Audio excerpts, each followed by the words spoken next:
Hello and welcome back. Tonight for dinner we're going to be having chicken cordon bleu.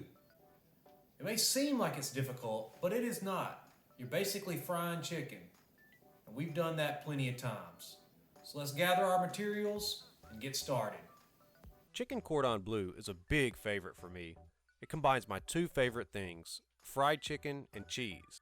And using 4 chicken breasts, I ended up with little waste after breading.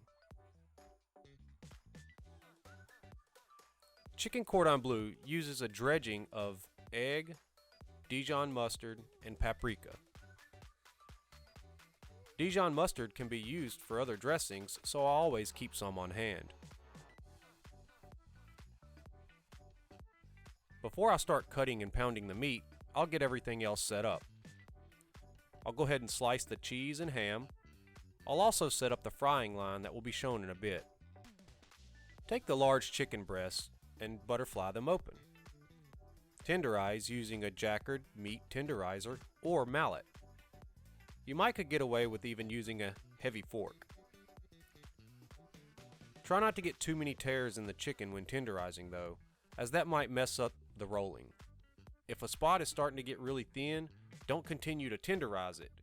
You're only trying to pound down the thick spots. I got these pretty thin, maybe 1/4 of an inch. It's not shown, but I salted and peppered the chicken on both sides generously. Place the ham and then the cheese on top. I used about 2 thinly sliced pieces of Black Forest ham per wrap and about 1.5 sandwich slices worth of Swiss cheese. Shout out to my neighbor Jim for giving me this block of Swiss cheese. When you roll, just keep it as tight as possible. Use your fingers to shove the cheese in as you roll. Cordon bleu is French for blue ribbon, which was the highest order of chivalry under the Bourbon kings. It has since been used for other first-class distinctions. The term has migrated into the language as a generalized acclamation rather than an actual decoration for high quality, especially when used in regard to chefs. In other words, it's high-quality chicken. 2 of mine turned out really good that would have fried without toothpicks, but 2 of them didn't, so I went ahead and reinforced all of the wraps with toothpicks. Don't worry if you see some cheese not secured in very well. The breading will cover that up. I like to set up fry lines to keep everything neat. First the chicken, then about 1 to 2 cups of flour, the dredging mix we made earlier, about 2 cups of panko, and finally about 1/2 inch of oil in a large skillet. Go down the line coating as much as possible at each station. Get flour in every crevice.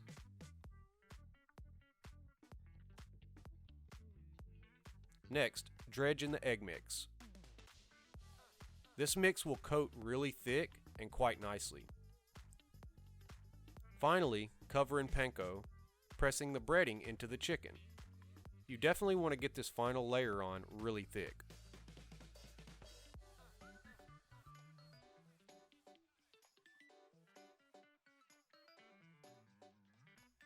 Make sure that the oil is nice and hot before setting in the chicken.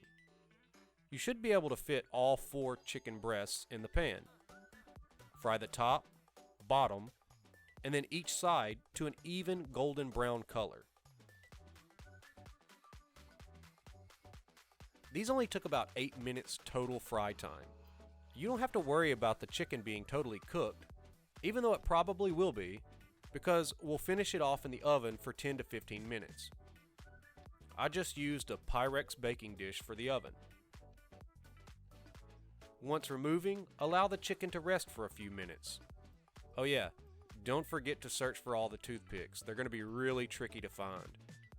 I used pliers to pull mine out. Then you can cut the meat using a sharp knife. We paired our meat with Mexican street corn and steamed gold potatoes. I give this dish a true 10 out of 10. Preparation is much less than one would think. It ends up being crispy on the outside, moist, juicy, and cheesy on the inside, and it turns out being a total home run. Thanks for checking out the video. Like and subscribe to see more of my content in your recommended list on YouTube.